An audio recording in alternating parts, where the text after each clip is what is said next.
La mayor flota de la marina japonesa se lanza a por el enemigo. Sus enormes cañones están preparados para frenar el avance aliado. En el camino hacia la victoria nipona, solo se interponen los barcos y aviones norteamericanos.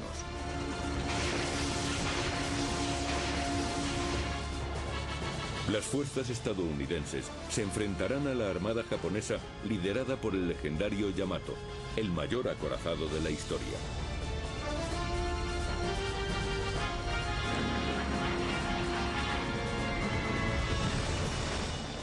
Mediante la moderna tecnología de la animación por ordenador, reviviremos las heroicas aventuras de los marinos y aviadores que combatieron y lograron la destrucción de la flota japonesa.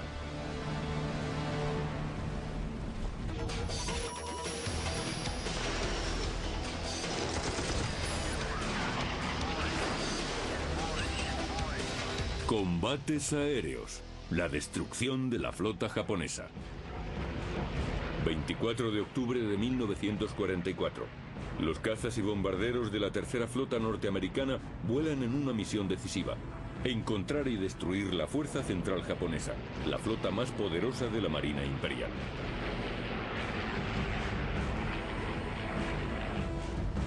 La fuerza central tiene un objetivo: eliminar a las fuerzas aliadas de tierra que ahora están invadiendo las Filipinas.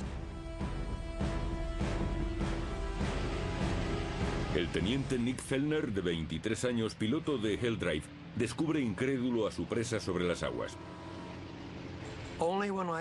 Cuando salí de entre las nubes pude ver todos esos barcos japoneses navegando en una sola dirección. Así que elegí el barco más grande que vi y fui a por él. Era el objetivo más nítido que había tenido nunca frente a mí. El objetivo de Fellner es de hecho el mayor y mejor armado navío que nunca haya surcado los mares: el buque insignia japonés, el Yamato. Esta mole de 72.000 toneladas posee los cañones más poderosos de la historia. Su batería principal de 46 centímetros puede lanzar casi 1,5 toneladas de explosivos a unos 40 kilómetros. El Yamato fue diseñado para que pudiera destruir cualquier acorazado enemigo a gran distancia. O dicho de otra forma, estaba pensado para destruir la flota norteamericana antes de que ésta pudiera disparar un solo cañonazo. El Yamato, su gemelo el Musashi y los otros 27 barcos de la flota central se dirigían en busca de las fuerzas de tierra aliadas. Fellner tenía que actuar. Nos pusimos en formación de ataque. El plan era atacar con el sol a nuestra espalda. Eso nos daba la oportunidad de acercarnos sin que los artilleros de la cubierta pudieran dispararnos. El Yamato activa sus 150 cañones antiaéreos. Fellner hace un picado hacia el ojo del huracán. Su Hell Drive lleva una sola bomba perforante de 450 kilos. Fellner debe dirigir su avión al objetivo, acercarse lo más posible y volar entre el fuego enemigo. Deberá avanzar unos 10.000 pies en un picado casi vertical con su máquina a tope. El factor más importante era caer sobre el blanco. A algo menos de 1.000 pies me di cuenta de que ya no tenía tiempo y pulsé el botón para soltar la bomba.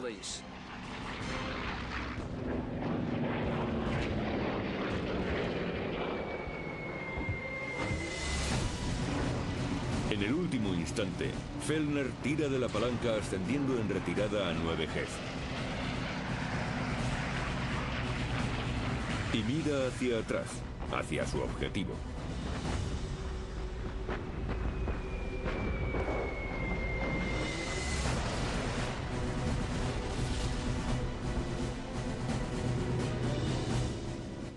Hice un lanzamiento muy afortunado porque la bomba impactó en una de las pocas, muy pocas partes sin blindar del acorazado. La bomba de Fellner atravesó la cubierta y explotó en el interior del buque.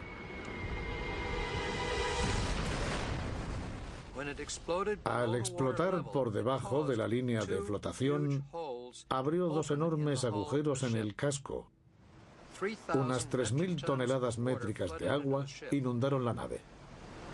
El Yamato se escora 5 grados, pero su casco está construido en forma de panal, con 1.500 compartimentos estancos. Enderezan la nave rápidamente. Pero el ataque aéreo daña gravemente a otros 3 buques japoneses. Y el navío gemelo del Yamato, el Musashi, se hunde en el mar de Shibuyan.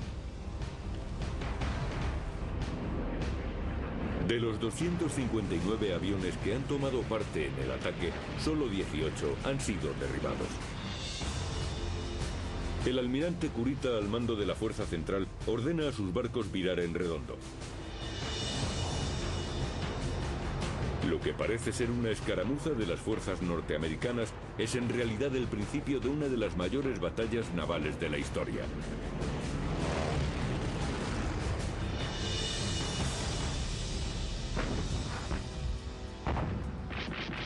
El final de la guerra se acerca. Japón necesita desesperadamente frenar el avance aliado. El general Douglas MacArthur ha desembarcado en la isla filipina de Leyte con una fuerza de 200.000 hombres. La invasión amenaza con cortar líneas de abastecimiento niponas. Japón no puede permitirse la derrota. Si los japoneses perdiesen las Filipinas, se cortarían las líneas de suministro entre Japón y las Indias holandesas. No podrían seguir manteniendo una economía de guerra, de modo que si Japón pierde las Filipinas, la guerra está acabada. A Japón apenas le quedan portaaviones. Su única esperanza reside en sus grandes acorazados. Y desarrollan una arriesgada estrategia a la que llaman Show-Go, o Plan de Victoria. El objetivo es destrozar la fuerza de invasión de MacArthur con los grandes cañones de los buques. El Plan Show-Go divide la flota japonesa en 3 fuerzas. La central, comandada por el almirante Kurita, se dirigirá hacia Leyte a través del estrecho de San Bernardino. Una fuerza sur navegará hacia el norte en busca de las fuerzas de MacArthur por el estrecho de Surigao. El plan consiste en llevar estas fuerzas a través de unas aguas muy vigiladas y llegar a Leyte en un movimiento de pinza, por el norte y por el sur. La estrategia del plan es el engaño. Por el norte, una fuerza compuesta por la reducida flota de portaaviones hará de cebo, esperando a atraer a la tercera flota norteamericana del almirante Bull Halsey, despejando los canales hacia Leyte para que avance la fuerza central. Ahora, tras el exitoso ataque aéreo sobre la fuerza central, Halsey pica el anzuelo. Cree que Kurita se está retirando, así que se mueve hacia el norte para perseguir a los portaaviones japoneses. Entonces, apenas 2 horas después de haber dado la vuelta, el almirante Kurita ordena al Yamato y a los restantes buques que inviertan el rumbo hacia Leyte.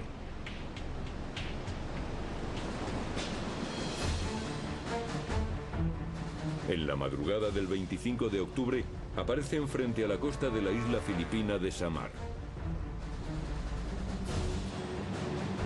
A las 6:35 avistan unos mástiles en el horizonte, a unas 25 millas náuticas. Los vigías japoneses aún no perciben siluetas y suponen que los barcos que tienen delante son una parte de la tercera flota de Halsey. No podían estar más equivocados. Es el Taffy 3, un grupo de la séptima flota norteamericana. Pequeños barcos que prestan apoyo a las tropas de tierra y protegen contra los submarinos. El Taffy 3, el pequeño grupo de abejas obreras, no tiene nada que hacer en el mar frente al Gran Yamato. Lo último que espera esta pequeña fuerza es verse involucrada en un combate contra la fuerza central japonesa. Pero eso es justo lo que ocurre en la batalla de Samar. El Taffy 3 está compuesto por 13 barcos. Son 6 pequeños portaaviones de escolta, 3 destructores y 4 destructores de escolta. Los barcos norteamericanos están armados con cañones de 12 centímetros. La Fuerza Central Nipona contaba con 23 buques de guerra, 4 acorazados, 6 cruceros pesados, 2 cruceros ligeros y 11 destructores.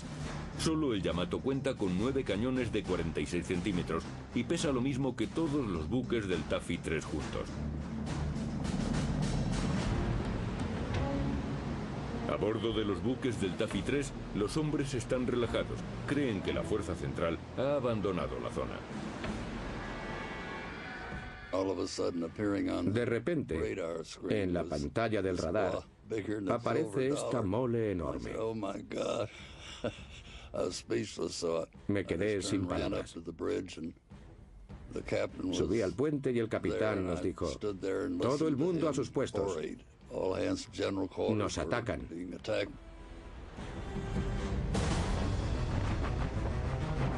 A las 6:59, los cañones de 46 centímetros del Yamato abren fuego sobre el Taffy 3.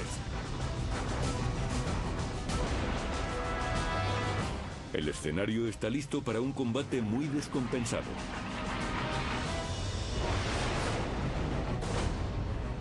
David y Goliat se enfrentan en alta mar.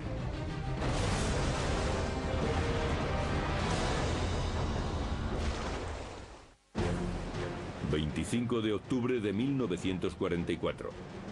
está teniendo lugar una de las batallas navales más épicas de la Segunda Guerra Mundial.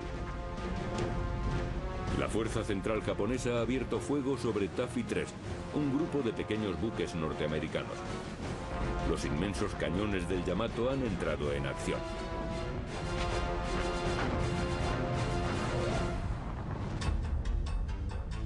Los barcos de Kurita están aquí. Taffy 3 está aquí, 20 millas al sureste.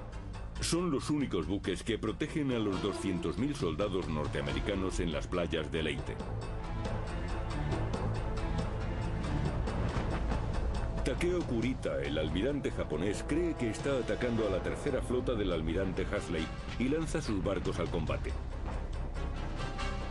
La flota central de 22 barcos navega en una formación estándar de crucero, una serie de columnas paralelas.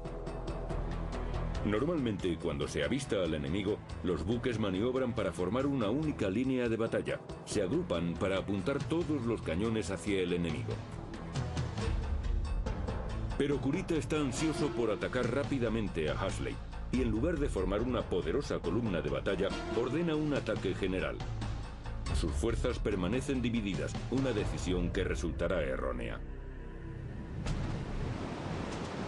El comandante del Taffy 3, el vicealmirante Clifton C.G. Sprague, sabe que le superan en número y armamento y reacciona rápidamente. Los 6 pequeños portaaviones de escolta se sitúan dentro de un círculo defensivo formado por 3 destructores y 4 destructores de escolta. La prioridad es proteger a los portaaviones y les ordena virar hacia el este, lejos de la flota japonesa que les ataca. Al mismo tiempo hace despegar a todos sus aviones. Rápidamente despegan unos 150 Wildcats y Avengers.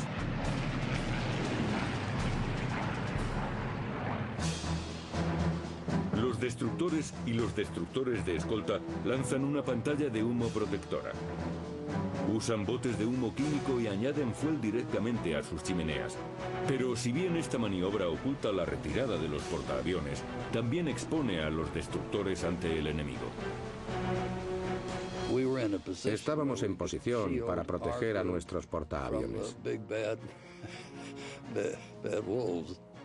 Y mientras estábamos creando esa pantalla de humo, intensificaron el fuego y empezaron a ponernos nerviosos viendo tanto fuego a nuestro alrededor. El barco más cercano a la fuerza japonesa es el destructor USS Johnston. Su comandante, el capitán de fragata Ernest Evans, no está dispuesto a dejar que el enemigo les arrolle sin presentar batalla. Sin esperar órdenes, Evans lanza la ofensiva.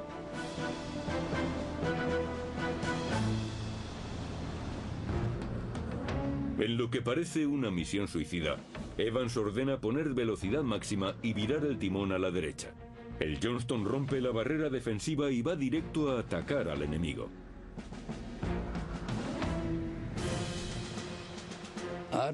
Hablé con el capitán. Lo único que le dije fue que no permitiese que nos hundiéramos cargados de torpedos. 2 años antes había estado en un destructor en la batalla de Guadalcanal y no conseguimos lanzar ni uno solo de nuestros torpedos, así que quería dispararlos. El capitán dijo que lanzaríamos un ataque con torpedos. Para realizar un ataque efectivo, Evans debe acercarse hasta 5,5 millas.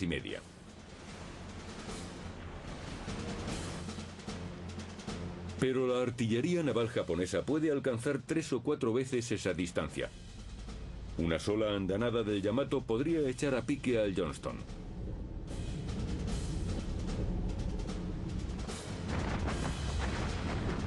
Los japoneses abren fuego desde una distancia inalcanzable para cualquier cañón norteamericano. El Johnston avanza sin miedo zigzagueando entre las albas enemigas. Evans ordena a su tripulación perseguir piques.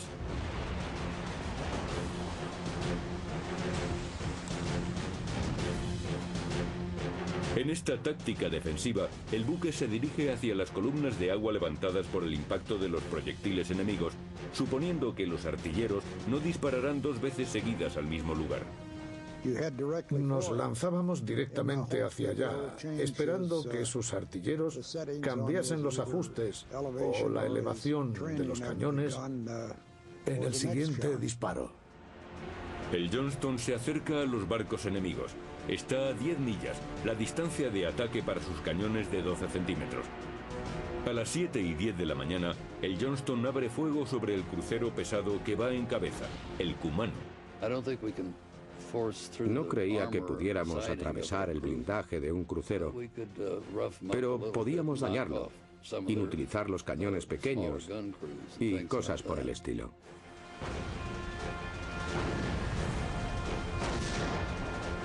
En 5 minutos, la batería principal del Johnston lanza unos 200 disparos.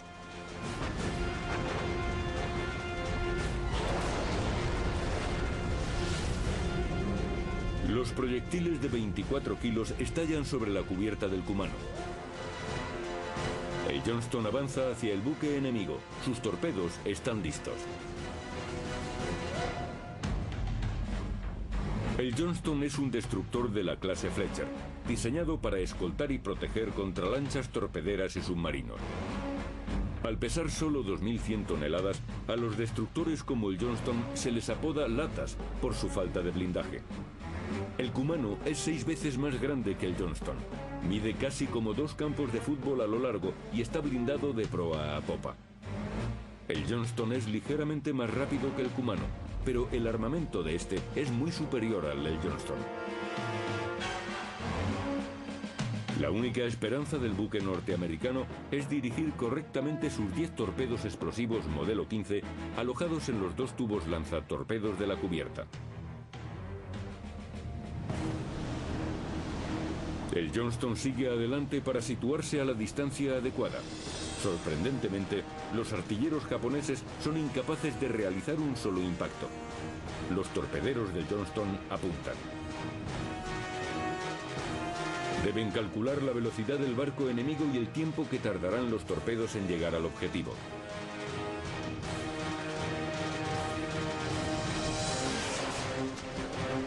Tras la orden del capitán Evans, las explosiones de aire comprimido lanzan los torpedos al agua. Cada uno de ellos alberga una potente carga, 375 kilos de explosivo.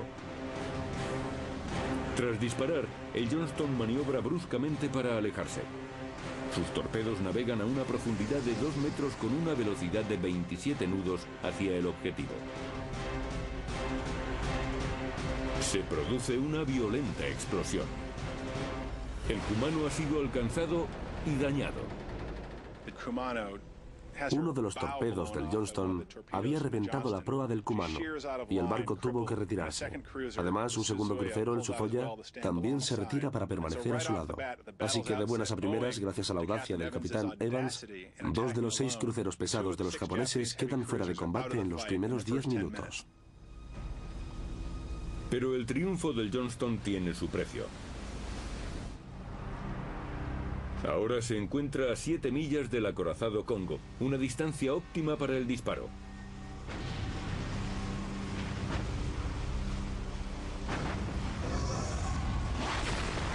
A las 7:30 el Congo dispara 3 proyectiles de 35 centímetros. Los obuses de 680 kilos vuelan a 800 metros por segundo. Finalmente, atraviesan la cubierta del Johnston y alcanzan la sala de máquinas. La velocidad del barco norteamericano se ve reducida a la mitad. Ya solo navega a 17 nudos. Es una presa fácil. Segundos después, 3 proyectiles de 6 pulgadas, probablemente del Yamato, destrozan el puente.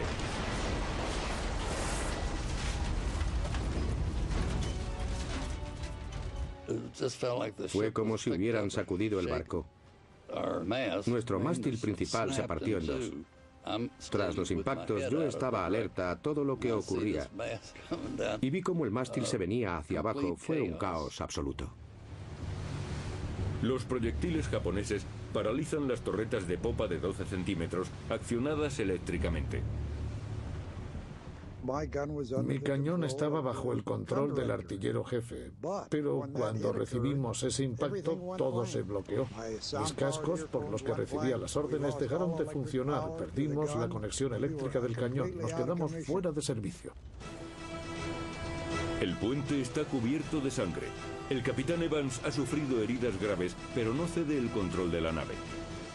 El capitán Evans se ve obligado a abandonar el puente y pasar al timón de popa. En el puente no queda nadie. No se ven más que vísceras. Es la escena de una carnicería inimaginable. Increíblemente, los equipos de reparación del Johnston consiguen recuperar 2 de las 5 torretas con cañones de 12 centímetros. El comandante Evans está decidido a seguir luchando y el Johnston sigue en pie. Los otros barcos se preparan para entablar combate. Mientras, los pilotos de los portaaviones del Taffy 3 se lanzan contra la enorme fortaleza flotante de la armada japonesa.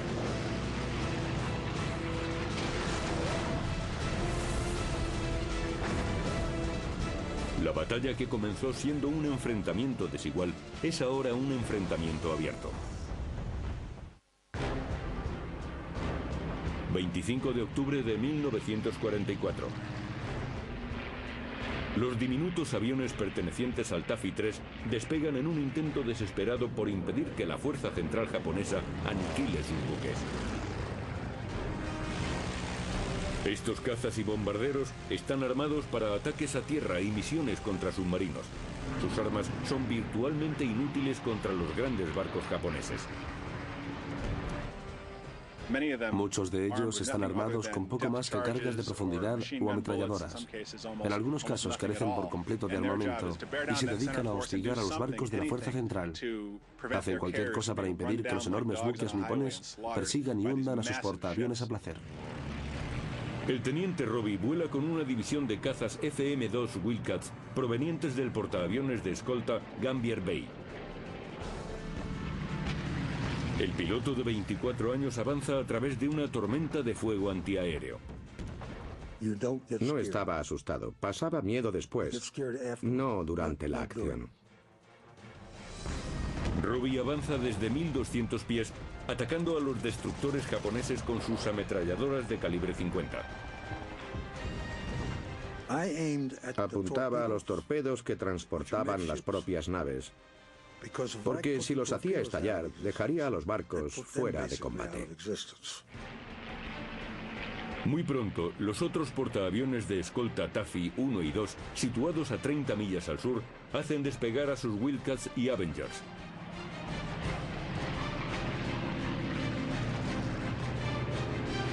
A las 7:15, cientos de aviones aliados llenan el cielo.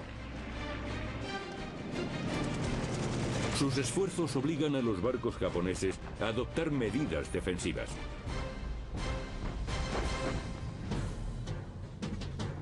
Esta pausa en el ataque japonés permite a los destructores Hall y Herman lanzar sus torpedos. Los del Herman se desvían de su objetivo, pero avanzan hacia el Yamato. El buque insignia japonés tiene que virar completamente para evitar el impacto. Desde la carlinga de su FM-2 Wildcat, Robbie observa la maniobra del Yamato y decide atacarlo con sus ametralladoras. Empecé a disparar a las posiciones antiaéreas de la cubierta de proa porque estaban desprotegidas. Pero cuando ya no podía dispararles porque volaba demasiado bajo, disparé al puente hasta agotar la munición. Sorprendentemente, tras el ataque estadounidense, el Yamato no vuelve al combate. Pero la fuerza central de Kurita todavía conserva un temible poder bélico. A las 7:35, el diminuto destructor norteamericano de escolta Samuel B. Roberts se une a la batalla y lanza sus torpedos contra el acorazado Chokai.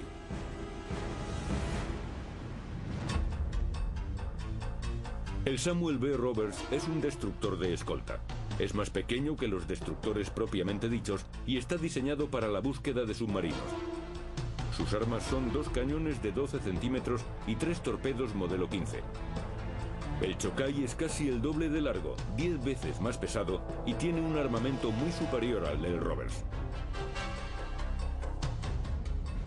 Teníamos a un destructor de escolta haciendo algo para lo que no estaba preparado. Teníamos a hombres haciendo algo para lo que nunca fueron entrenados, pero lo hicieron. En su avance, la tripulación del Roberts divisa al destructor Johnston dañado tras el combate. Para el marinero de primera clase de 18 años, Jack Jusen, la visión del capitán Evans en la cubierta del Johnston le alentó. Allí en la popa estaba el capitán Evans dando órdenes y al verlo gritamos: «Mirad, es el capitán Evans, Dios mío». Y cuando pasamos a su lado nos saludó. Hizo un rápido saludo a nuestro capitán. Camuflado por el humo, el Roberts avanza hasta situarse a unas 2,5 millas del Chokai. Podíamos ver sus 2 cañones de proa de 20 centímetros apuntando hacia nosotros. Me dio la impresión de que me iba a dar entre los ojos. El Chokai dispara sus proyectiles de 20 centímetros. Cada uno pesa unos 140 kilos.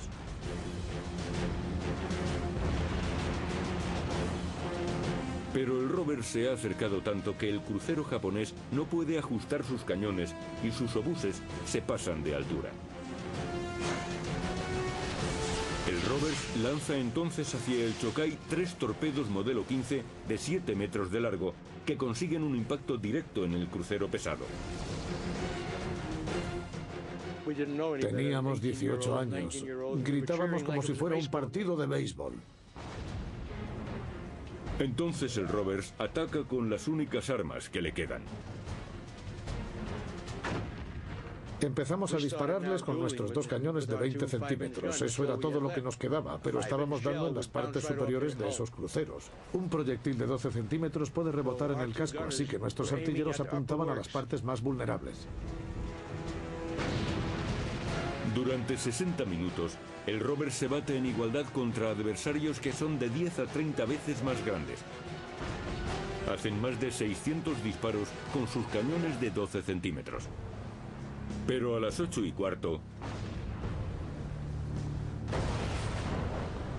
el Roberts se hace pedazos tras varios impactos devastadores. Nuestro cañón de popa recibió una andanada de proyectiles de 20 centímetros. Cuando se disipó el humo, el artillero jefe nos dijo que el cañón 42 se había desintegrado. Yo conocía a 2 chicos allí y solo podía pensar en su muerte.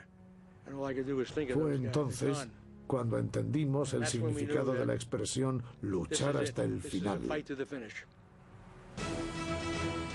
Asumiendo su último desafío, el cañón de 12 centímetros de proa del Roberts, el único que les queda, dispara e incendia la cubierta del crucero Chikuma y destroza su torreta número 3.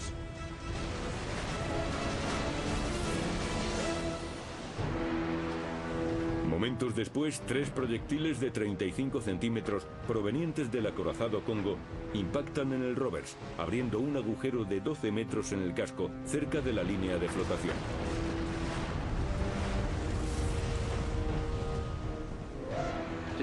Podía entrar una furgoneta por ese agujero. Se filtraban toneladas de agua. Nos quedamos completamente parados. Alguien gritó: «Abandonad el barco, sálvese quien pueda».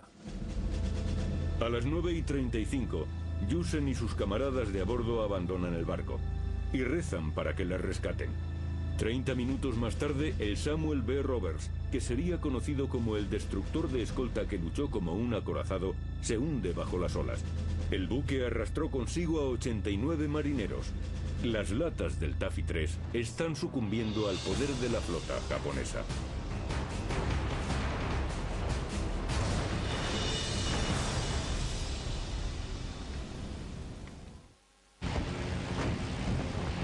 ...25 de octubre, 9 de la mañana. La batalla para proteger la fuerza de invasión de MacArthur dura ya más de 2 horas.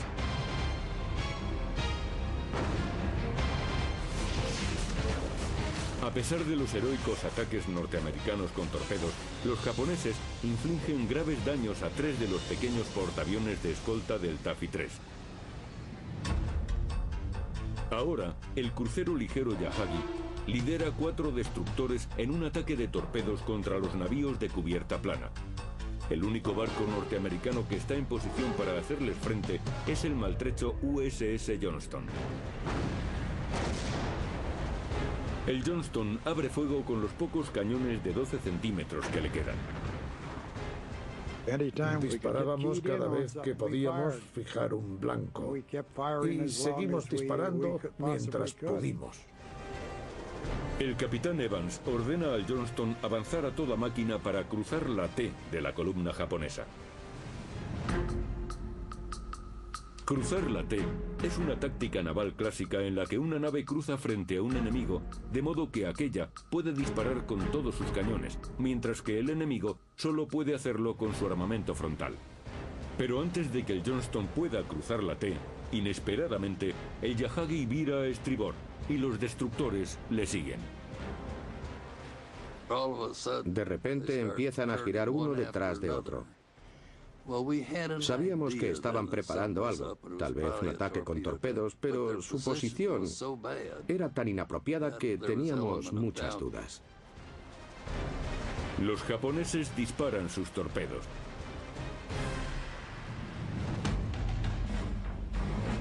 El torpedo japonés tipo 93 o Long Lance fue uno de los más efectivos durante la guerra. Con un alcance máximo de 32 kilómetros y una carga máxima de 450 kilos de explosivos, puede hundir un barco con un solo impacto. Como a todos los torpedos, hay que programarle previamente la velocidad, alcance y profundidad de navegación. Pero el Johnston ha hecho que los japoneses disparen prematuramente, antes de hacer los ajustes necesarios, y los torpedos no alcanzan su objetivo. El Johnston ha vuelto a salvar a los portaaviones y una vez más paga el precio. Los 5 barcos japoneses aplastan al solitario destructor.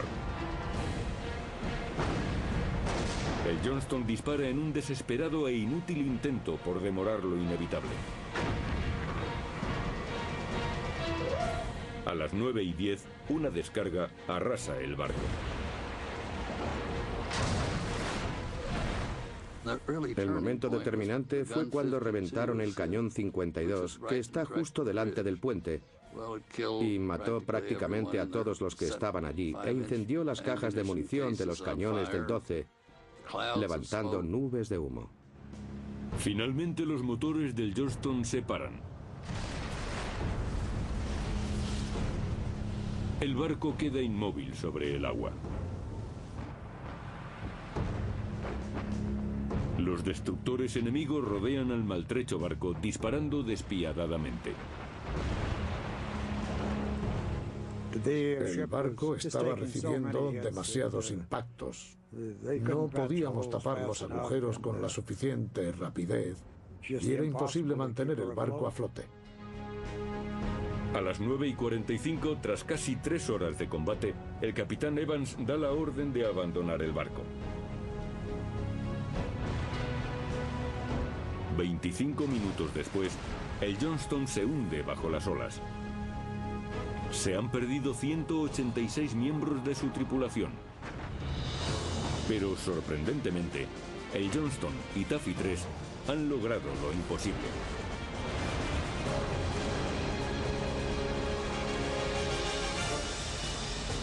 El almirante Kurita ordena a los 20 barcos de la flota central que quedan intactos volver a casa. Gracias a la determinación de los pilotos y marineros estadounidenses, la fuerza de invasión de MacArthur se ha salvado. La batalla de Samar ha concluido.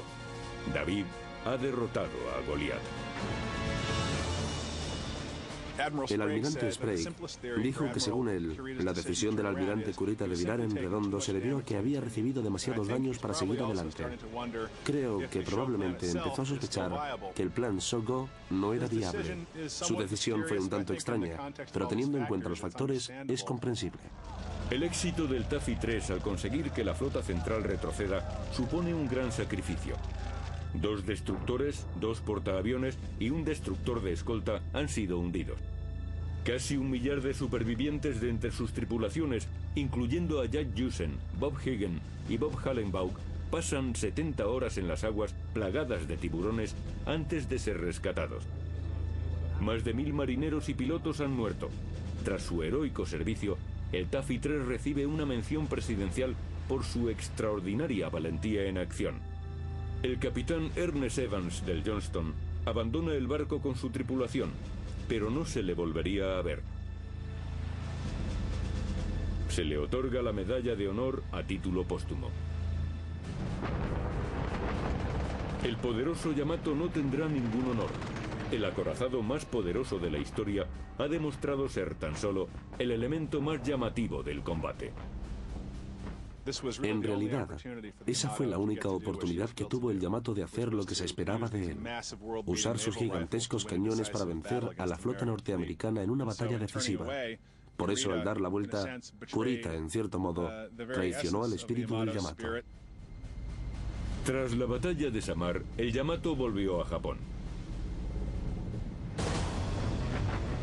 6 meses más tarde, en abril de 1945, se embarcará en una misión suicida para salvar el imperio japonés.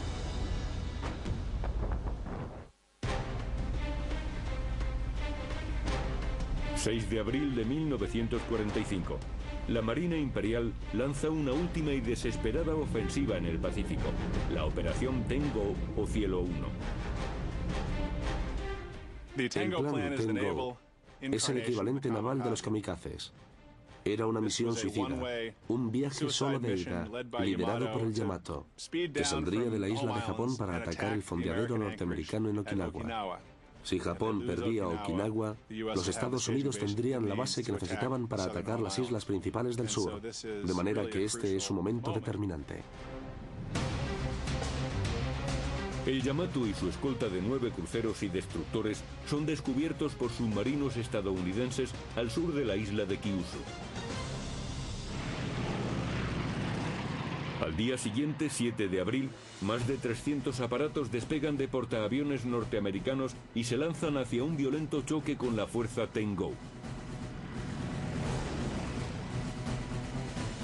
El teniente Francis Ferry, que pilota un Helldiver del portaaviones Bennington, vuela en la primera oleada. Hace un mes, el aparato de Ferry casi fue derribado por la barrera antiaérea del Yamato. Sabíamos a qué nos enfrentábamos y yo tenía una mezcla de sentimientos. El Yamato me había atacado una vez y presentía que esta vez me alcanzaría. Ferry pilota un Curtiss SB-2C, el legendario Helldiver, conocido como la Bestia. El Helldiver tenía mayor velocidad punta y más del doble de bombas que su predecesor, el SB-D Dundas. Cada uno de los pilotos de la división de Ferry llevaba un arsenal de 8 cohetes de 12 centímetros y 2 bombas perforadoras de 450 kilos. El Yamato aparece debajo de ellos. Cuando los aviones norteamericanos son vistos, se les recibe con lo que un piloto describió como mirar el cono de un volcán, concretamente las baterías de 46 centímetros del Yamato elevadas al máximo. Así que fue terrible para los pilotos enfrentarse a ellos.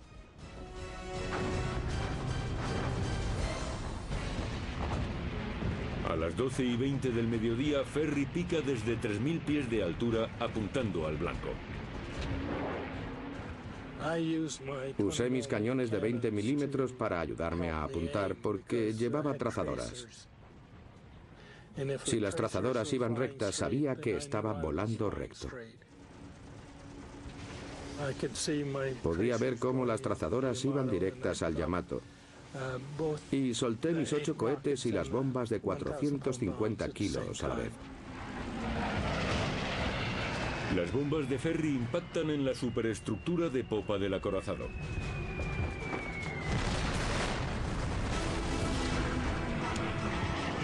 Los otros Helldivers vuelven a lanzar sus ataques. En mi anterior ataque al Yamato, solo vi humo. En este otro, vi fuego.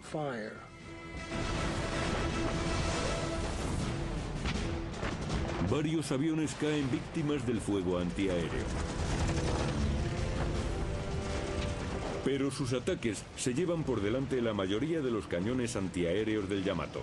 El camino está despejado para las 2 próximas oleadas de bombardeo.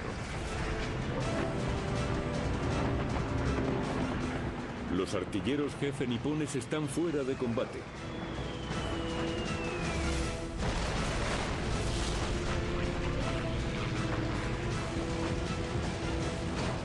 Entonces, los TBM Avengers bajan en picado lanzando torpedos modelo 13.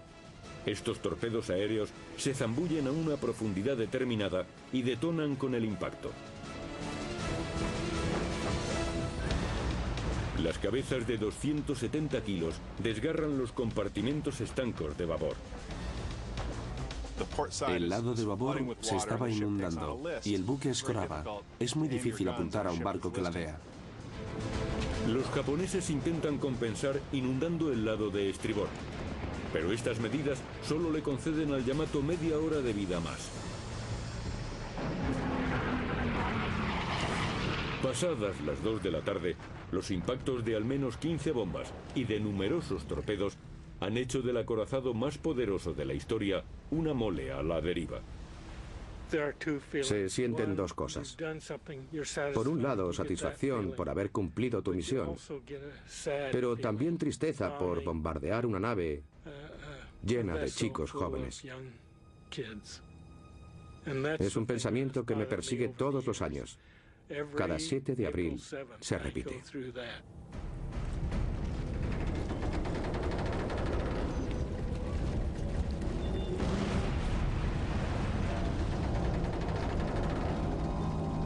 Aproximadamente a las 2:30 de la tarde, el Yamato se hunde con 2.500 hombres a bordo entre oficiales y tripulación. Solo 270 supervivientes son rescatados. Pero el orgullo de la flota japonesa no sucumbirá sin estruendo. Antes de hundirse, bajo la superficie, su polvorín estalla.